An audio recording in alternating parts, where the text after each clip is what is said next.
स्थिते मनसि सुष्मस्ते शरीरे सतियो नरः धातु साम्ये स्थिते स्मर्ता विश्वरूपं च मामजम् ततस्तं म्रियमाणं तु काष्ठपाषाण सन्निधम् अहं स्मरामि मद्भक्तं नयामि परमां गतिम्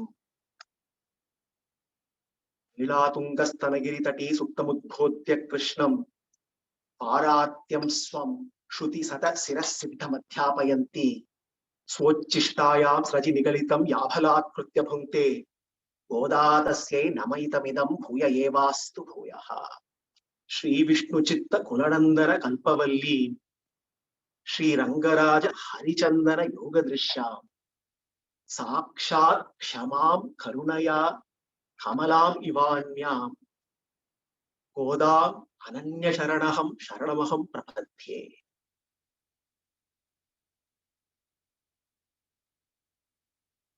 The supremely compassionate Bhagavan bestows every Jivatma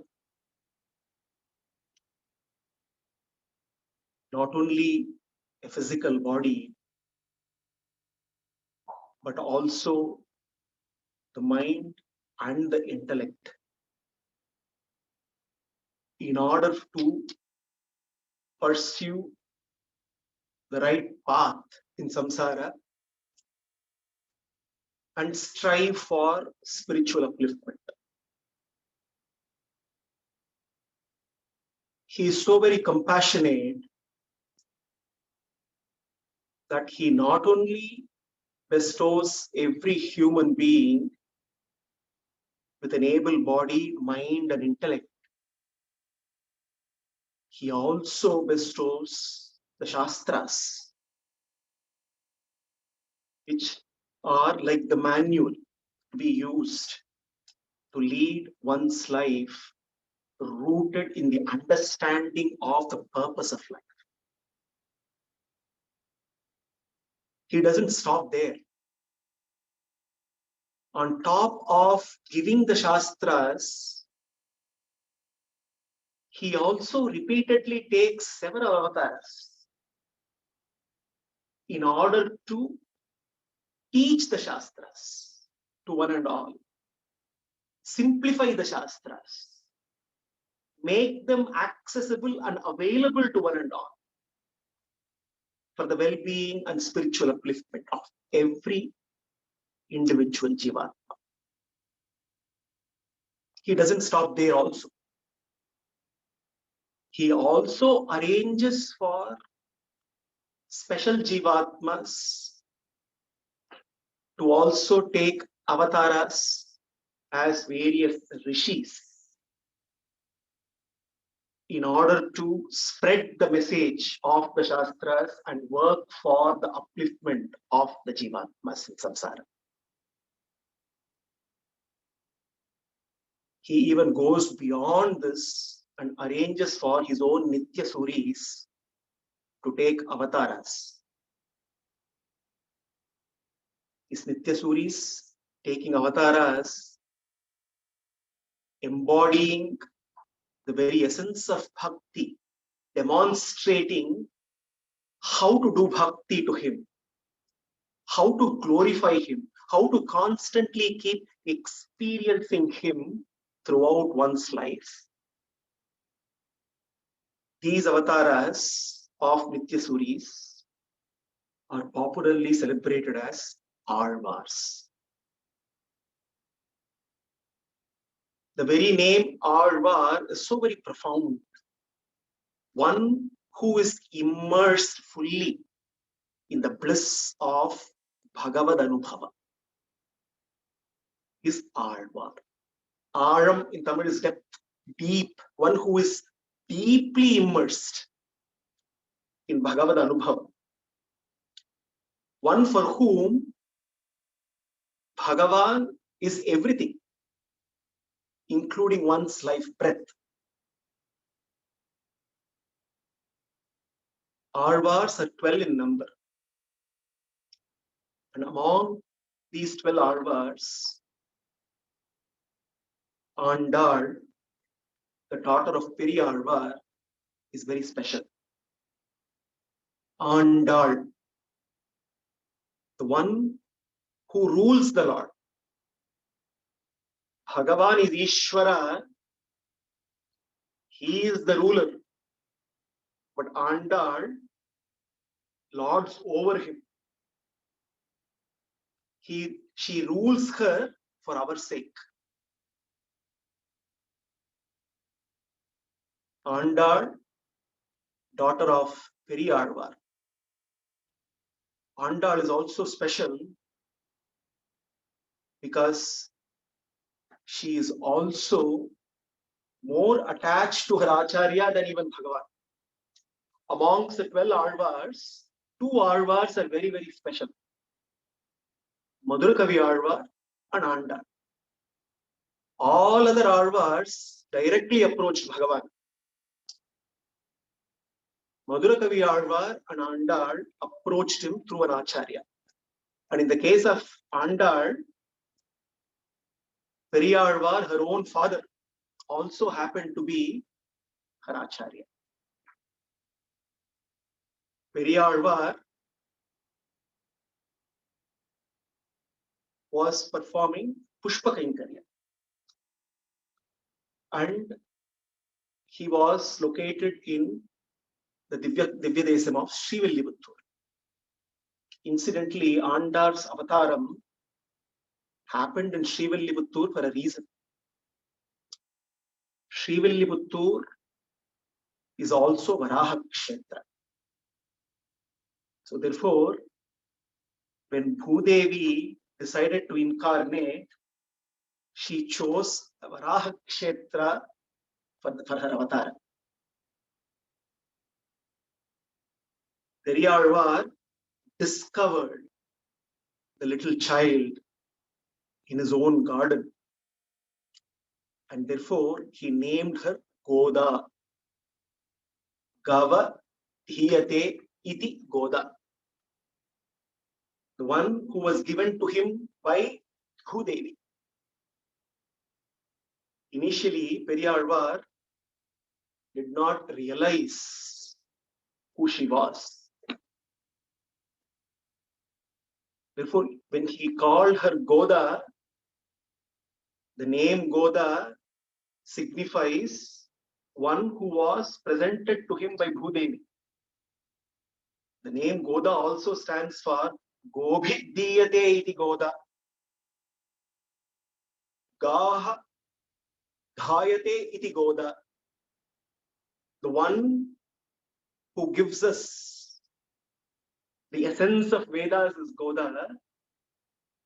The one who gives us the inner meaning embedded in the Vedas is also Goda. The Tamil Nama for Goda is Kodai. Kodai stands for one who has exquisitely beautiful tresses, long locks of black hair. Kodai also stands for an exquisitely beautiful string of flowers. The one who offered a string of flowers, garlands to Bhagavan is Goda. Right from her infanthood, Andal Goda was exposed to Bhagavad Kaikarya and Bhagavad Gunanubhava through her Acharya and her foster father, Periyalvar. She grew up listening to Itihasas and Puranas, learning the Shastras through her father. And right from her early days, she cultivated intense bhakti for Krishna. To such an extent that there came a time when she decided that no mortal can be her husband. She decided to wed only Ranganatha, Bhagavan Sri Krishna, and no one else. Periyalvar was performing Pushpakinkarya and every day used to take garlands that are made out of flowers from his garden to the temple to Vatapatra Sai in Srivilliputturu. And Goda, over a period of time, started to fancy trying out the garlands herself. Before Periyalvar could take them to the temple, Goda started to wear them to see how they looked on her. She tried out every garland that was made secretly, and then the same garland used to be presented to Bhagavan. Periyalvar did not realize it for many, many days. And one fine day when he found out, he was very upset. And he refused to take those garlands of that day, which were worn by Goda. Then Bhagavan addressed Periyalvar and said, this is what I would prefer wearing every day. And therefore, he requested Periyalvar to continue the practice of bringing the garlands which have already been tried out by Goda. It is since then that Periyalvar began to realize who Goda really was. And Periyalvar also came to know Goda's intention of marrying only Ranganatha. And Ranganatha also expressed his desire to Periyalvar. And one fine day, he arranged for a palanquin and all the entourage to invite Goda, take her all the way to Srirangam for the ultimate union to happen between Goda and Ranganatha. It is in this process of wooing Krishna that Goda was exploring various possibilities as to how to woo him, how to unite with him. She was thirsting for Krishna Samslesha. And it is then she found out how the gopis of Vraja performed a vrata for union with Krishna. Immediately, she turned Srivilliputturu into Gokula. She herself became a Gopika. Vatapatra Sai of the temple became Krishna, and the temple became Nandagopa's palace.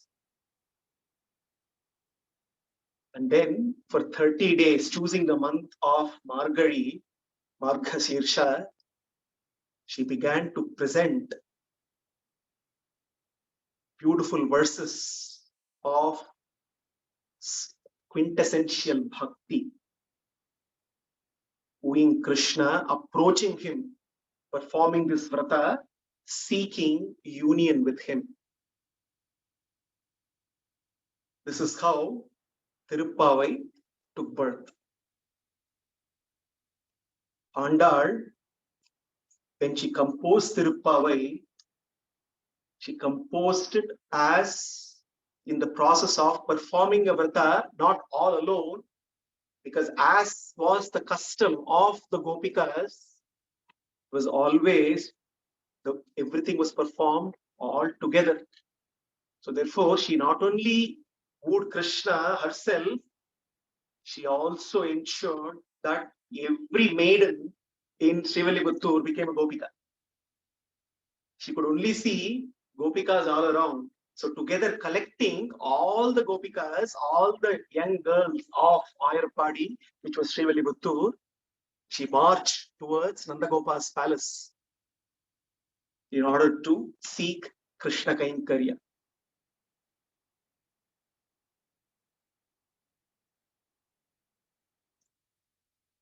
Neela Tunga Stanagiri Thati Suktam Udbhodhya Krishnam. Suktam Udbhodhya Krishnam. This is how the Taniyan for Andal, the invocatory verse presented by the illustrious Parashara Bhatta, begins. And he concludes, Goda Tasyai Nama Idamidam Bhuya Evastu Bhuyaha. Bhuya Evastu Bhuyaha Nama Idamidam. Repeatedly, again and again and again and again, I prostrate to you, hey Goda. Nama idam idam namaha, namaha, namo namaha. Hey Goda, Namaha, Namaha, Namo Namaha, not once, but I would like to continue to prostrate and do Namaha to you. Now, Namaha, therefore, is the very essence of Tirupavai. Every Pasuram of Tirupavai, the 30 Pasurams of Tirupavai, the central theme, if you were to pick one theme of all the 30 Pasurams, it can only be Namaha.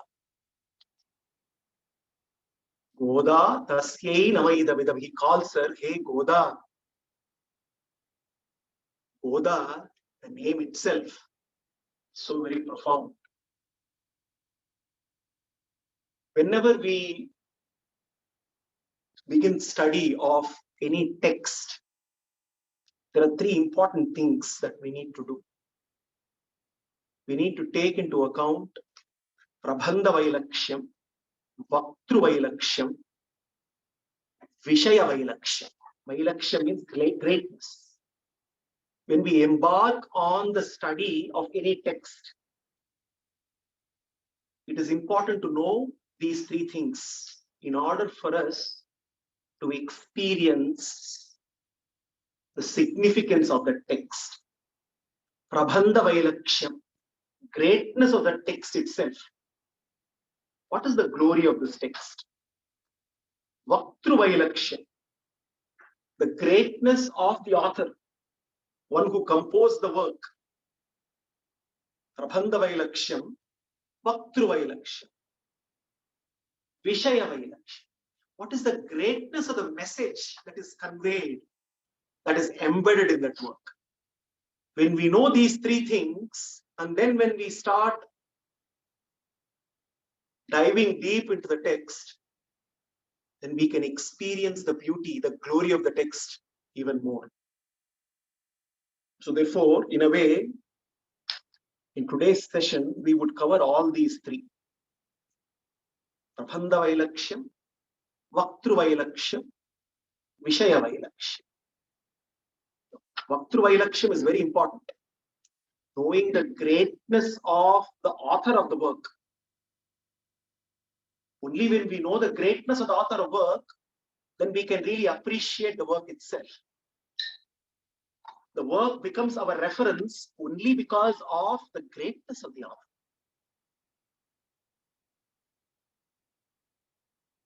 Parashara Bhattar says, Goda tasyai namaitamidam. Hey Goda. Goda has several meanings. In fact, we can relish the Nama Goda through a rainbow of meanings, through which we can understand Vaktru Vailakshyam, the greatness of Andal. Gaunathe, Kamadhenu, Kirana, Kratubheda, Stritusyad, Dishi, Bharatyam Bhumau, Surabhi, Drishti, Swarga, Vajra, Ambu, Rashmi. These are all synonyms of Goda listed by the Nigantu. Every meaning of the Nama Goda enables us to understand the glory of Goda Devi, of Andal. Gaunate. Gaunate, Vak and its Artha. The word and its meaning. Now, every word has to have a meaning. What is the use of a word without a meaning? Now, what is the use of the meaning if it does not enable in giving us jnana? Goda, go stands for the Nama go. The word go has these several synonyms. And every synonym of go enables us to understand the profound meaning of Goda. So Goda with the meaning of Gaunate means Goda is one who gives us supreme Vak, the word steeped in nectar, and the outcome of which is ultimate jnana. Goda is one who gives us her walk through which we attain ultimate jnana, not ordinary jnana, bhakti rupa apanna jnana. Gaunarte, Kamadhenu. Go also means Kamadhenu. Kamadhenu, as we all know, continuously gives nectar as much as we want. And only great people have access to Kamadhenu. We know of Vasishta, for example, who had Kamadhenu for himself and used Kamadhenu for conducting all kinds of yajnas. Therefore, while Kamadhenu's nectar is only accessible to Maharshis like Vasishta, Goda Devi's nectarine outpourings are accessible to one and all without any discrimination. While Kamadhenu is not accessible to all, Goda Devi's outpourings of bhakti are accessible to one and all without any discrimination. Gaunarte Kamadhenu. Kirana. Go also stands for Kirana. Goda is one whose proximity to Bhagavan makes him shine. Bhagavan is dark blue in color. He needs some shine. And it is Goda Devi's proximity to him that makes him glow and shine. Without her, we cannot experience the glow, the effulgence of Bhagavan. So Goda is one whose proximity makes Bhagavan glow with effulgence. Kratu Bheda. Kratu is yajna. And what is the greatest yajna that one can perform? Sharanagati, Prapatti. Therefore, Goda is one who inspires us, who invokes, enkindles that desire in us to perform Sharanagati yajna. Gaunarte Kamadhenu Kirana Kratubheda. Stritusya. Supreme woman. Goda is one, the supreme lady, the supreme woman. Why she is supreme? Because she performs the role of a mediatrix, Purushakara, between us and Bhagavan. She ensures that we get connected with him. And that is the reason why she is the foremost amongst all women. Now, Goda Devi had one advantage, the natural advantage of taking the avatara as a woman, which the Alvars did not have this advantage, the advantage of being a woman. So therefore, they had to connect with Krishna assuming Naika Bhava, whereas the Madhurya Rasa was very automatic and natural for Anda. When we talk of bhakti, relating to Krishna, connecting with Krishna, there are several rasas. Rasa is the connection, the relationship with Krishna, and that becomes the source of all ananda. Every bhakta relates and connects with Krishna through different rasa. Shanta rasa, dasya rasa, shakya rasa, vatsalya rasa, madhurya rasa. Shanta rasa is the rasa of reverence, experiencing the awe and glory and the kalyana gunas of Krishna. Dasya rasa, servitude. There is very much reverence for Krishna. On top of that, there is also that service attitude which is added. So in a way, Dasya rasa also has within it Shanta rasa. Now, in Dasya rasa, there is a formality of serving Krishna. When that formality is taken out, it becomes Shakya rasa. There is reverence, There is servitude, but there is informality there. That becomes Shakya Rasa. When there is reverence, when there is servitude, there is informality, but there is also a parental affection that is added. It becomes Vatsalya Rasa. Then the Bhakta starts to worry about the well-being of Bhagavan and prays for protection of Bhagavan.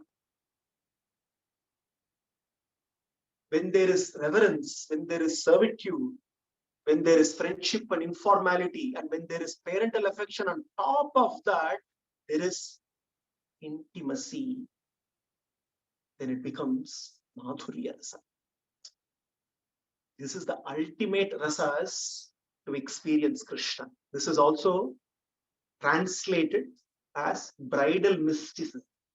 Every Atma is a Stri, the only Purusha is Paramatma. The very embodiments of Madhurya Rasa are the Gopikas of Vraja. And Andal is also the very embodiment of this Madhurya Rasa. This is the ultimate experience that a jiva can have in relating to Bhagavan with unwavering, unflinching, unalloyed loyalty and devotion and bhakti, rooted in servitude, reverence.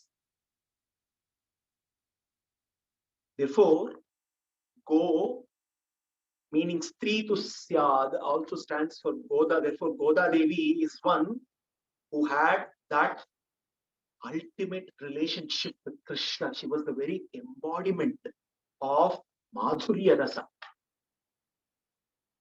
Tishi, direction. Go means Tishi. Goda is one who not only gives us direction, she also gives Krishna the direction. She directs him towards us. Otherwise, Krishna is happily doing something else. Bharatyam Bhumau. Go also means land, earth. Goda is the very avatara of Bhumadevi. Surabhi, fragrance. What kind of fragrance? Look at Bhagavan. Bhagavan has no dearth of fragrance. He's always wearing Vanamala, which is possibly the most fragrant garlands that one can get. Not only that, he has Nabhi Kamala, the very source of all creation, which is always fragrant. His chest is ever fragrant because of presence of Sri Mahalakshmi. In spite of all this, it is Goda Devi's garlands which attract him so much that he bows down to receive them. That is the speciality of Goda Devi. Surabhi Drishti. Drishti means sight. Sri Vishnu Chitta Kulanandana Kalpavalli Sri Rangaraja Harichandana Yoga Drishyam. Drishyam, Drishti, sight. Ranganatha and Goda together are a great sight to behold. While Ranganatha is like the Harichandana tree, Goda Devi is like that gentle creeper, which is always united with the tree, inseparable. And what a great sight to behold.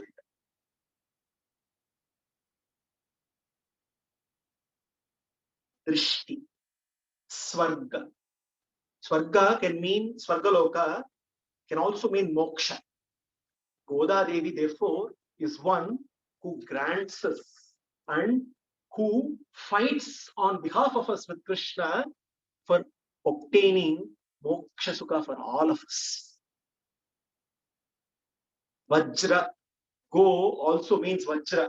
This is a very interesting meaning from which we get a very profound, you understand the glory of Goda to this meaning. Vajra, Vajra Yudha. Go is Vajra Yudha. Tha, Dathati. Here, Tha is also can be interpreted as one who cuts asunder, one who cuts. So what is the Vajra Yudha here? Bhagavan's scorching glances are like Vajra Yudha. When he looks at all of us, filled with papakarma, always doing wrongful deeds. His glances are scorching. This Goda Devi who cuts the scorching glances, which are like Vajrayudha, and ensures only his cooling grace always falls on us. Ensures that there are no prerequisites for Bhagavad Kataksha. No prerequisites. A saint and a sinner are equal to receive his grace, and it is Goda Devi who ensures, who fights for each and every one of us, without any discrimination whatsoever. Ambu, Vajrambu, Ambu. Ambu means waters, purified waters. Diving deep into Tirupavai of Goda Devi is like taking a dip in the most purified waters, which will wash away all our sins.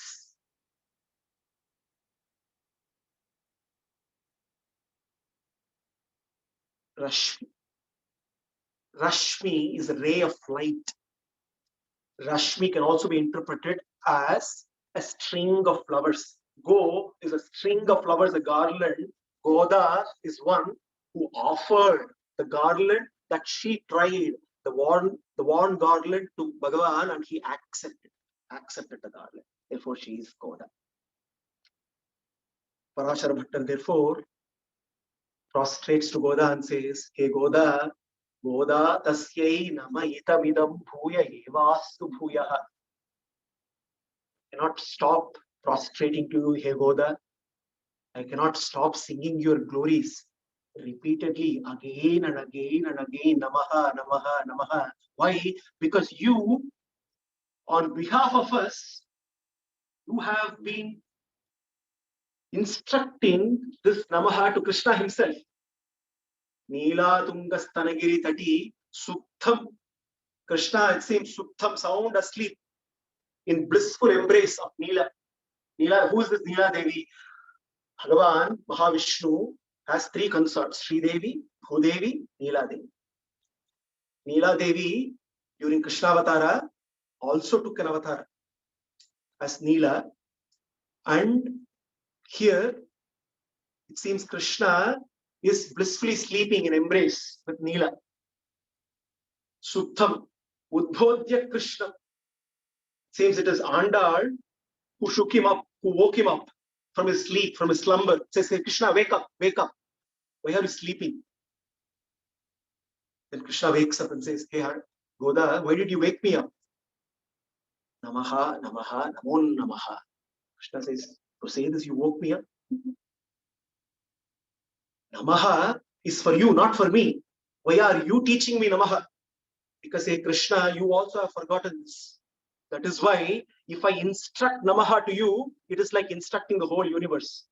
Yata taror moola nishechanena tapyanti tatskanda bhujopashaka pranopaharacha itendriyanam sarvarkanam achyutecha. Hey Krishna, I know if you eat, the hunger of the universe is quenched, is fulfilled. If you drink, all our thirst is quenched. Therefore, if I instruct this to you, I am sure everybody will also be instructed. That is why I am instructing to you. I'm waking you up and I'm instructing you because you too seem to have forgotten Namaha. Namaha is the ultimate upaya. This is the inner message of all the Vedantas. And over a period of time, all the jivas seem to have forgotten this Namaha. This upaya, which was taught through all the scriptures. And hey Krishna, you too have forgotten this. How can Krishna forget this? Because it's in Kali Yuga, everyone seems to have completely lost in touch with the message of the Shastras and the awareness that Bhagavan alone is the Niyanta.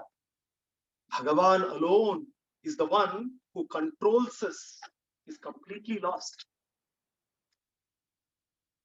How many of us lead our lives rooted in the awareness that he and he alone is the control? We are all completely unaware And we are not aware of the lack of this unawareness. We completely forget that he and he alone, Bhagavan alone, is the controller. And we also do not realize that we are not independent. We can never be independent. While we desperately want to be independent, that is our ajnana. And therefore, because all the jivas have lost this awareness, it seems Krishna also decided, anyway, they have lost this awareness, let me go to sleep. Krishna is someone who is reciprocal.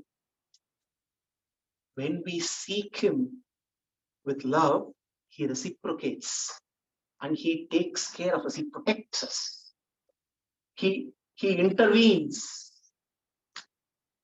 and he ensures to take special care. But at the same time, when we ignore him, also he reciprocates, and his reciprocation there is non-interference. He lets the law of karma take its own course. So therefore here, Goda Devi knows that all the jivas have completely lost the awareness of the supreme formula of Namaha. And therefore, she wants Krishna to not sleep anymore. Wake up, intervene. You need to do something. If we leave these jivas alone, there is no way for their upliftment. And therefore, she shakes up Krishna. Neela Tungastanagiri Suktam Udbodhya Krishnam. Awakens him. And he wakes up and says, hey Goda, okay, what is that message you want to give me? Krishna asks. I have only one message here, Krishna. Aratyam Swam. Aratyam Swam, she says. Swam means property. So Bhagavan is the Swami. So his Swamitva is his characteristic because he owns everything. Therefore, he is Swami. If Swamitva is Bhagavan's nature, what is the Jivatma's nature? Swatva. Swa. So, which means our nature is to be the property. He is the owner. Our nature is to be the property. But unfortunately, we do not realize this, that we belong to him. Without realizing we belong to him, we are only focused on our belongings. And this is where, when the ajnana rules, what is the ajnana? Not being able to know the difference between deha and the atma. The atma starts to identify with the deha vimana. This is the root cause of all ills. So it's a disease is deha vimanatva. Now, what is the cure for this disease? What is the medicine for this disease? Jnana. When this medicine is given, it cures the disease, but unfortunately, there is a side effect. Bhagavan, the universal doctor, gives the jnana to cure this disease. But when this medicine is given, this medicine of jnana is given, it cures, but it also results in side effects like most of our antibiotics. There are some side. What is the side effect of jnana? Swarthatha. As jnana grows, unfortunately, swarthatha also grows. One starts to think one is independent. With growing knowledge, many a times we also experience this. Jnana and swarthatha always go together. Jnana and pararthata never go together. They're always conflicting.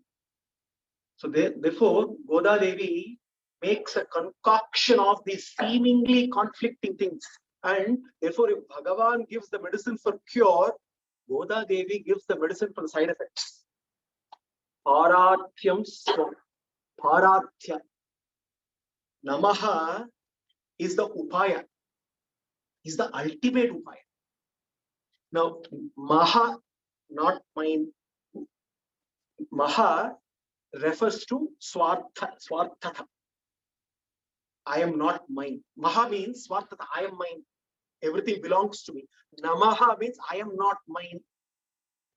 Everything is not mine, which means nothing is mine. I am not mine. Everything is not mine.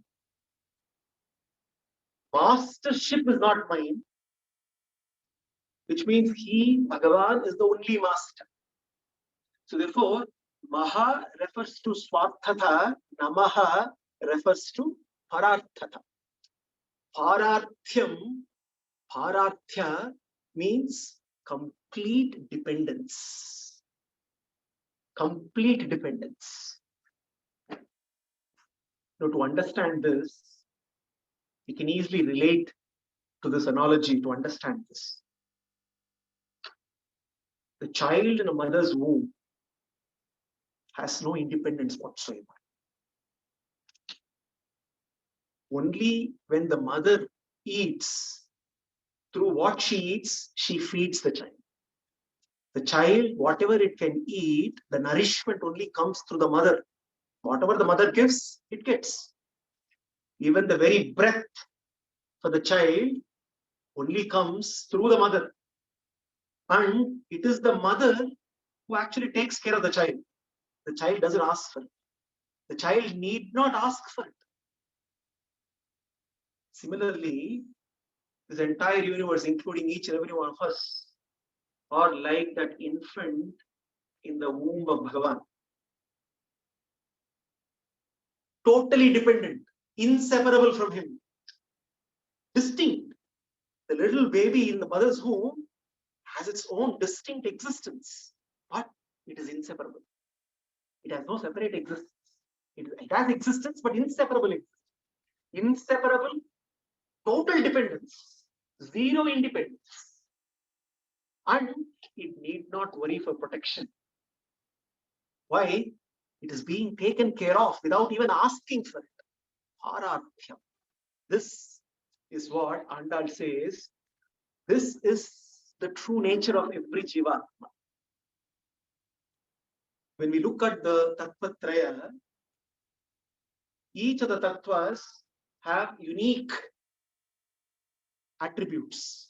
The Achit Tattva has the characteristic of Pararthya. Because Achit Tattva is totally dependent. It can't do anything. It has no knowledge, and it has no jnana. This exists as a utility for me. It has no utility of its own. A flower is completely exists only for somebody else. And Achit Tattva has the characteristic of Pararthya. Total dependence, but it has no jnana. Ishvara has, of course, has jnana, and he is Swatantra. So Swatantriya is his characteristic. He is the only one who is independent. When it comes to a Jivatma, the Jivatma has to learn from the other two Tattvas. From Bhagavan, the Jivatma has to learn how to obtain jnana. And from the Achit Tattva, the Jivatma has to learn Paratantya. But unfortunately, it's the other way around. The Jivatma tries to learn Swatantra, tries to become Swatantra by looking at Bhagavan and becomes, learns Ajnana from Achit Tattva. It should be the other way around. So therefore, Paratantriya is the natural attribute of the Jiva, but in samsara, because of the lack of awareness of one's true nature, the Jivatma becomes Achit-like when it comes to Jnana. It becomes Ajnani like Achit. Whereas we should be Achit-like when it comes to Paratantriya. Namaha, therefore, is the formula, the upaya, which says, I am not mine. Nothing belongs to me. I totally belong to you. And when I say I am not mine, I have no other means as well. You are also the means. Bhagavan is not only the goal, he is also the means. That is why Namaha is the supreme path. Supreme means to reach him. So when Krishna asks her, hey Goda, what is the message that you want to convey to me? Paratyam swam. Shruti sata siras siddham adhyapayanti. She is not just telling him, she is instructing him. She is reminding him, waking up from a slumber and reminding him, we are all paratantras, you are the one, we are totally dependent on you. How can you be sleeping?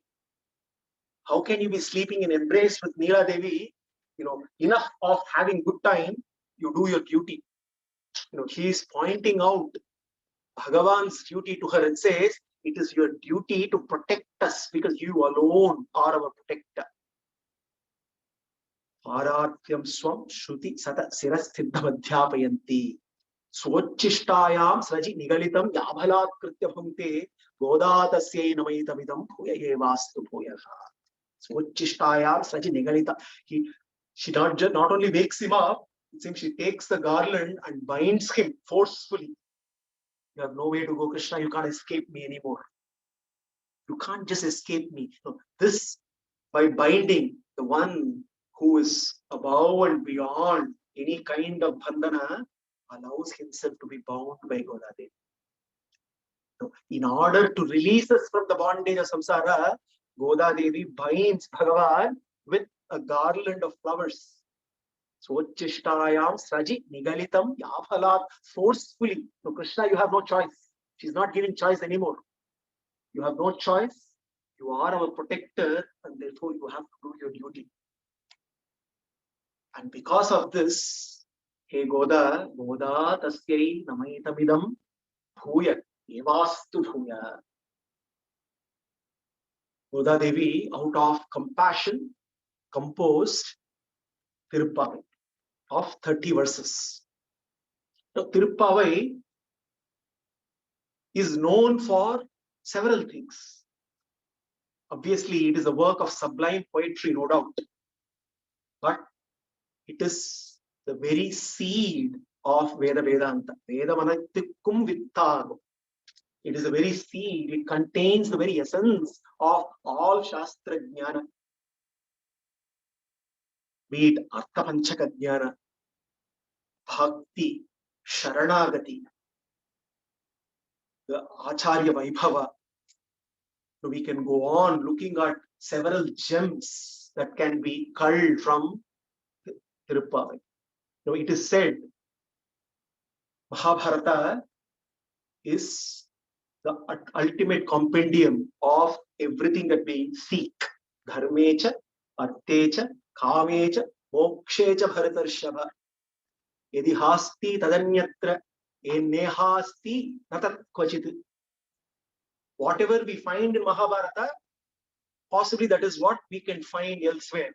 What we don't find in Mahabharata, you will never find anywhere. Dharma, Artha, Kama, Moksha. Everything related to all the four, Mahabharata is the ultimate source. So Mahabharata has 1 lakh shlokas. In 30 verses, the same can be said for Tirupavai. What you can find here is what you will find elsewhere. What you do not find here, you cannot find elsewhere. Such is the glory of Tirupavai.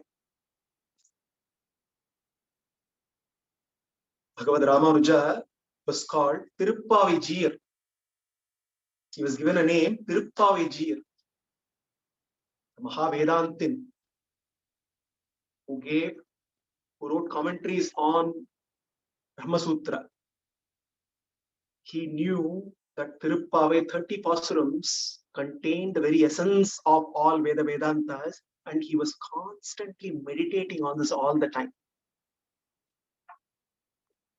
Whenever he went around seeking Bhiksha, it seems Swami Ramanuja was always contemplating on Tirupavai, constantly reciting the pasurams of Goda.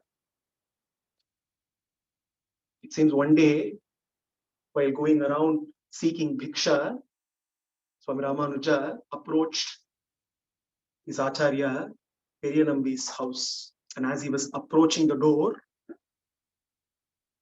was opened to the jangling of the sound of bangles.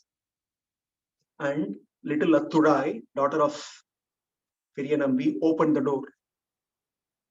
Swami Ramanuja seems was in an ecstatic state and prostrated to her right then and there.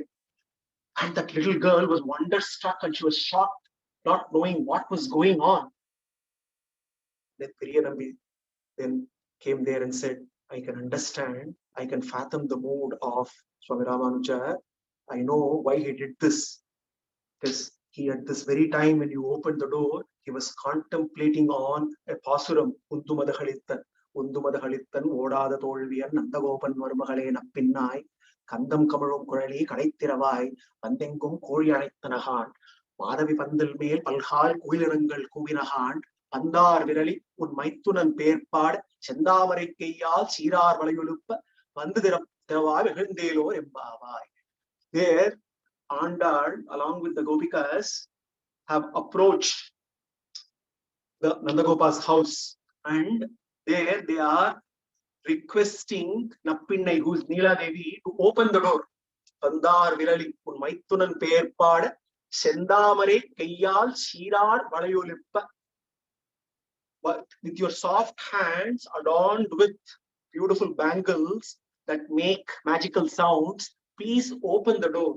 This is what Andal was requesting Nappinnai, Neela Devi. And Ramanuja was contemplating on that very verse as Atturai, the little girl, opened the door to the jangling sounds of the bangles. And to Ramanuja, it was none other than Neela Devi standing right in front of her, overwhelmed and in ecstasy. Swami prostrated then and there.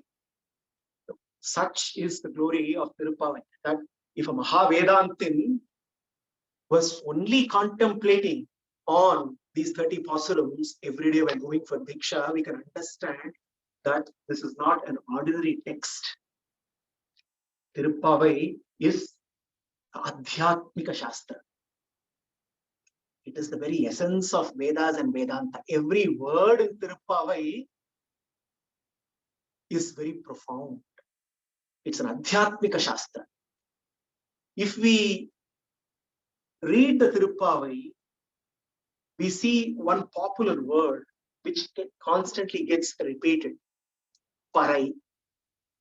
The word that constantly keeps getting repeated is Parai. Narayanane Namakke Parai Daruvan. That is the very first passage of Margaret Tingal, Madinarindan Annalal, Nirada Podavir, Podiminor Neri, Shirmalkumai Parjalvat, Tirmir Hart, Purver Kudindul Nandagovan Kumar, Iranda Kandi, Yashoda Ilam Shinkam. There it ends with Narayanane Namakke Parai Daruvan. Parai. This word keeps getting repeated throughout. Parai, direct translation in Tamil, is drum. Now, this Parai gets repeated multiple times in Tirupavai. Chitram Chirhale Pasuram, again, Chitram Chirhale, Vandunai Chevitun, Putravari, Potrum Purulhelai, Petramme Tunam Kulatil Pirandu, Kutre Valangale, Kolabal Pohade, Itchai, Parai Hulwan, Andruhan Govinda. This word Parai keeps repeating multiple times. Now, superficially, Parai means drum. No, there are different types of drums that are used. No, Siruparai, drums are used when we do bhajans, sing Bhagavan's glories. Parai is used. Sala Perumparai. Perumparai is drums used for procession. But is Andal asking for, when she's seeking Parai, repeatedly, there is one ask she has. Narayane Namakke Parai Daruvan. She's asking, give me Parai, give me Parai, give me Parai. Obviously, she's not asking for drums to be given. Now, how do we understand the real inner meaning of this word Parai? There are multiple times Parai is used, and there is one time where this phrase Arai Parai is used. In one of the pasurams, the term Arai Parai is used. Arai is rock, Parai is drum. Arai Parai.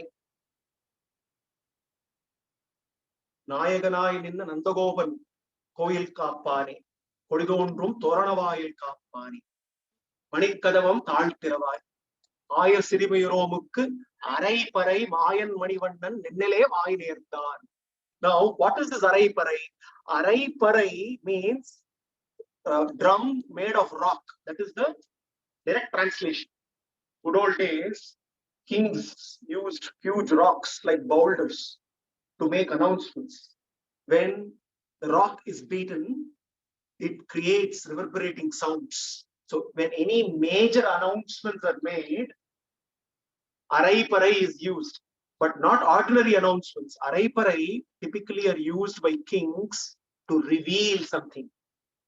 So therefore, Arai Parai is the drum used to reveal something which was not known before. Now, therefore, Arai Parai means revelation of a secret, something which is announced which was never known before. Therefore, in this context now, what is this Arai Parai? Ayas Thirimiro Mukku, Arai Parai, Mayan Manivandan Ninnile Vai Nerthan. Mayan Manivandan, Krishna, Arai Parai, Ninnile Vai Nerthan. He already made this announcement before. So therefore, what is this Parai, Arai Parai, which was already known, not known, which was a secret, which was revealed by Mayan Manivandan, Krishna? What is that secret that Krishna revealed, which was hidden before, and he revealed it, announced it publicly on the Dharma Kshetra, Kurukshetra to Arjuna? He revealed the Charama Shloka. Sarvadharmana Parityajya Mamekam Sharanam Vraja Aham Tva Savapapebhyo Mokshayishyami Ma Suchaha. So therefore, Parai is the Upaya, the ultimate Upaya. He is the Upaya and leading to him and Moksha Sukha. That is Parai. So therefore, Narayanane Namakke Parai Taruvan is not that Narayanan will give us drums. Narayanane Namakke Parai Taruvan. He is the one who will give the Upaya that will lead to him, and he is the one who will give us the Moksha Sukha. Narayanane Namakke Parai Taruvan. Pavai Elundirai Padi Parai Hundu. Pavai means young girls. Padi Parai Hundu Elundirai. Wake up and sing his glories. He will bestow Moksha Sukha upon you.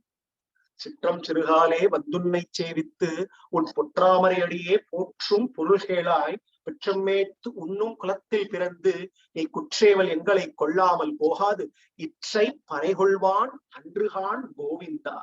Itrai Parai Andruhan Govinda. Hey Govinda, she's addressing Krishna. Hey Govinda, you only need to do me a favor. One favor. Only one. Krishna is ready to do that favor, because it's only one favor. But this favor is not just for today. This favor is forever. And what is that favor? Eternal servitude.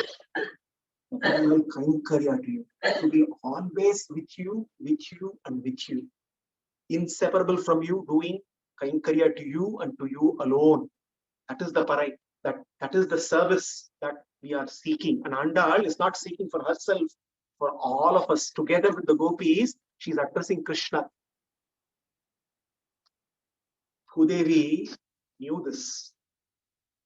Earlier, during Varaha Avatara, Bhagavan gave us the assurance. Sthite manasa shushvaste sharire sabiyo naraha dhatu samye sthite smartha vishwarupam chamamajam tatastam niyamanam tu kashta kashana sannibam aham smarami madbhaktam nayami paramamagatim. Bhagavan gave assurance to Bhudevi. When one, knowing my true nature, me as one's Antaryami, the controller from within, the one who pervades and permeates everything in this universe, the one who is the Shariri of this universe, which is the Sharira, the one who worships me and thus continues to contemplate on me. When one's mind, body, and intellect are working properly, then I shall take over the responsibility of contemplating at the last moments. I shall remember him even if my bhakta is in a position not to remember. That was the assurance that Bhagavan gave. Bhudevi accepted the assurance, but she knows this will not work in Kali Yuga. In Kali Yuga, contemplating on Bhagavan continuously, even when the faculties are working properly, is a challenge.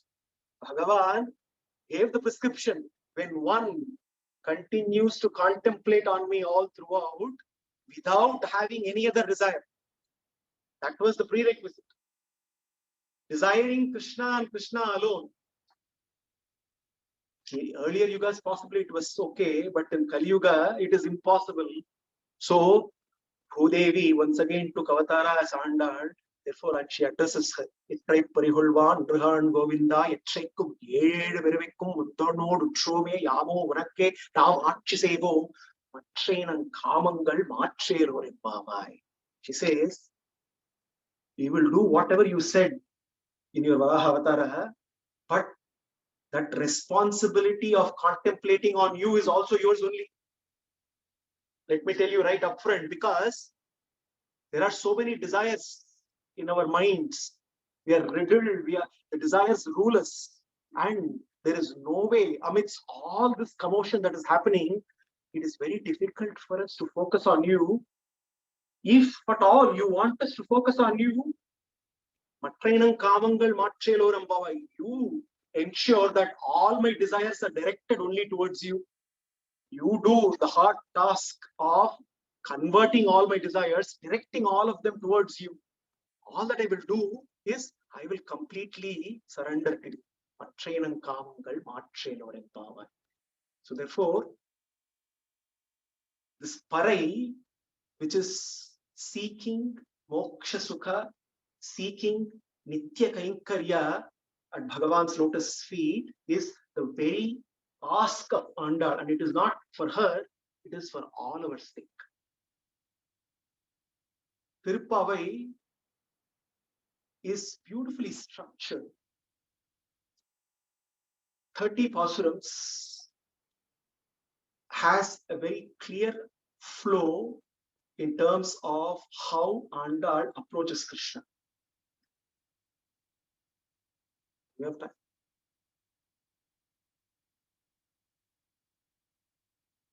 If we look at how Andal approaches Krishna by performing the vrata, so she decides that she has to perform the vrata. Pavai, Thiru Pavai. Pavai is vrata. Nombu. Pavai nombu. In Tamil, Pavai is vrata.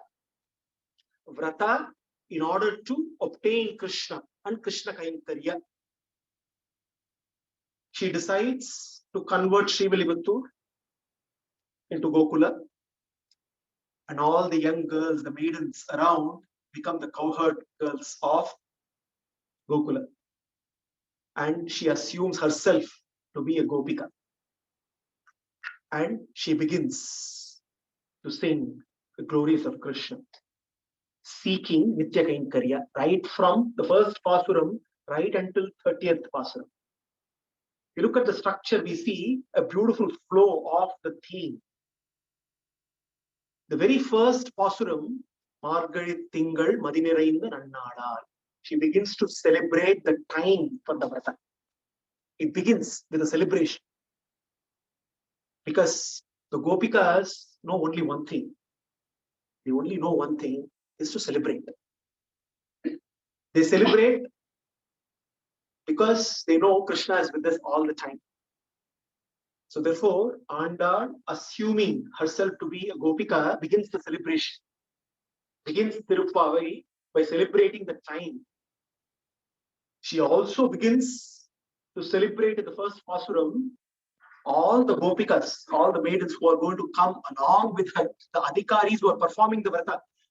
Not only she is performing the Vrata, she is inspiring several others to perform this Vrata. She wants everybody to perform this Vrata. And all these, what is one thing common across all these Gopikas? There is only one thing which is common, is their wealth. So what is the wealth that they have which is common? Krishna Bhakti. So she celebrates all these Gopikas and their Krishna Bhakti, and obviously she also celebrates in the very first Pasuram Bhagavan, who is the object of the Vrata, but more importantly, he is the objective of the Vrata as well. Narayanane Namakke Pare Daruvan. In the second Pasuram, Andal then comes out with prescription for all the Gopikas who are performing this vrata.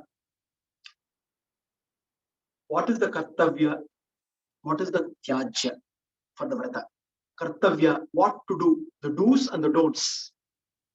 Having embarked on this vrata, it is very important that one should perform what should be done and one should avoid things which should not be done.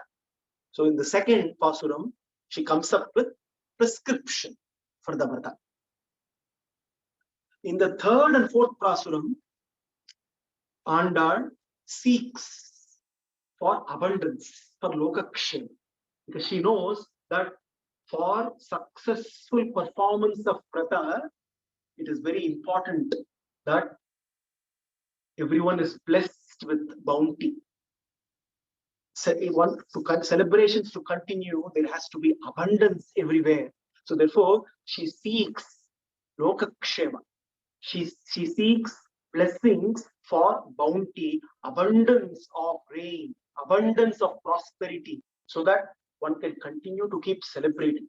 Because Gokula is after all known for prosperity, and she is seeking the same in Srivilliputturu, which is transformed into Gokula. In the fifth Pasuram, Andal highlights the glory of Nama Sankirtana. Vainal Padi Manathinal Sindhikka, where she says, while we have embarked on this journey of vrata to seek Krishna, there are going to be several impediments. There are going to be several obstacles that would come in the way. How can we overcome these obstacles? How can we overcome these impediments? She says, the only way is singing his glories. It is his, the Rama Sankirtana, the chanting and continuous contemplation of Bhagavan, which will completely eliminate all the obstacles that will come in the way. From 6th Pasuram to 15th Pasuram, Andal dutifully goes around knocking on the doors of every maiden in Srivilliputturu, waking them up so that they can join her as they go towards Krishna's residence. She wants as many people as possible to join her. This is where she's playing the role. She's inspiring everybody. She's waking up early in the morning. Everybody is sleeping, sound asleep. She goes and wakes up all the Gopikas and say, join me. Let's together approach Krishna. So between 6th and 15th Pasuram, she goes around waking up and collecting everyone together as they march towards Nandagopa's residence. 16th Pasuram, all the Gopikas together with Andal, they reach the palace of Nandagopa, which is the Vatapatrashai temple. They reach and there they wake up the Dwarapalakas. Dwarapalakas are also asleep. This is Brahma Muhurta. Everybody is sleeping, which is not uncommon to us. The Dwarapalakas too are sleeping, and therefore they all wake up Dwarapalakas and they also remind him that we are here, open the door. Why? Because Krishna has already given us the assurance. Krishna has already given us the assurance. Therefore, you cannot obstruct us. You better open the door. From 17th Pasuram to 20th Pasuram, then the Gopikas along with Andal, they continue the wake-up service. They first wake up Nandagopa, who was also asleep. They wake up Yashoda. They wake up Balarama. They wake up Nappinai Neela Devi. And then finally, Krishna has given that additional allowance of sleep. So he's also woken up. Between 17th and 20th Pasurams, they wake up everyone. And finally, Krishna is also awake. Once Krishna is awake now, Nappinai Neela Devi is also awake. So in the 21st and 22nd Pasurams, all the Gopikas together with Andal, now they declare, hey Krishna, we have arrived. We are right here. We have arrived at your place, devoid of any ahankara and mamakara. This is what is called the state of Abhimana Sunyata. Abhimana Sunyata. We have arrived completely devoid of any Abhimana, Dehabhimana, completely devoid of Ahankara and Mamakara. And they express their Ananyaharya Seshatva, which is exclusive servitude to you and you only. Hey Krishna, if we are your servants, we are not just your servants, you are your servants only. Our servitude is only to you and to no one else. Exclusive servitude to you and to you alone. And in Pasurams 23 and 24, the Gopikas and Andal, they sing Mangala Shasanams to Krishna. And here the Vatsalya Bhava of Andal comes in, where they sing Mangala Shasanams to him and they celebrate Krishna's glories, his divine qualities, his Kalyana Gunas. And in the 25th Pasuram, Andal, along with the Gopikas, they express their Ananya Gatitva. Ananya Gatitva is, Bhagavan, you and you alone are my protector. I have no other Gati apart from you. They express their intense Ananya Gatitva. In the 26th Pasuram, then they list out various things required for the Vrata. Vratopakaranas. Upakaranas required for performing this Vrata of seeking Krishna Kainkarya. And in the 27th Pasuram, Kudarai Vellum Shir Govinda, Kundannai Padi, Paregondi Yamperum Sammana. What is the Sammana? The reward. Hey Govinda, the reward is Parai, which is eternal Kainkarya to you. Blissful servitude. That is what we are seeking. And that is the reward that we are getting by approaching you, Hey Krishna. And then in the 28th Pasuram, the Gopikas and Andal express their lowliness and point out to Krishna's loftiness. Hey Krishna, you are the Purushottama, we are ordinary mortals. But you should remember, we are inseparable. You may be Purushottama, you may be lofty, we may be lowly, but we are inseparable from you. You have a duty towards us. They remind him of the inseparable relationship. And then Tirupavai reaches the crescendo, the 29th Pasuram. Chitram Chirhale Vandum Nechevittu Un Puttravare Adiye Potrum Purulhelai Tramethu Unnam Kulathil Pirandu Il Kuttrevalengalai Kollamal Pohadu Ittrai Pareigolvan Andruhan Govinda Ettraikum ஏழு பிறவிக்கும் உந்தன்னோடு உற்றோமே யாவோம் உனக்கே நாம் ஆட்சி செய்வோம் மற்றேன காமங்கள் மாற்றேனோர் எம்பாவாய். This is where Andal, on behalf of all the Gopikas, is finally asking Krishna's favor. Hey Krishna, there is only one thing that we want. Nitya Kainkarya. Nitya Kainkarya is what we seek from you, and this is the boon that you have to give us. And you have no other option, and Krishna accepts to bestow that boon. And then Goda concludes Tirupavai with the Palashruti, which is the 30th Pasuram. Panga Kadal Kadainda Madhavane Keshavane, Tingal Trimuhat Cheyar Seniranji, Anga Parehonda Artri, Animuduvai, Paingamala, Tanderial, Patabiran, Kodesonna, Sangat Tamilmalai, Mupadum Dapami, Ingi Parisuripar, Irand Marmarito, Shengan, Tirumuhat, Chelvat Tirumalal, Engum Tiruvarul Petru, Inguruvar Imbavai. Thus she concludes basically expressing the fulfillment arising out of performing this vrata of seeking Krishna, this vrata of seeking Krishna Kainkarya. She expresses a fulfillment and she says the reward of performing this Pavai Nombu, the vrata, is Krishna and his Kainkarya.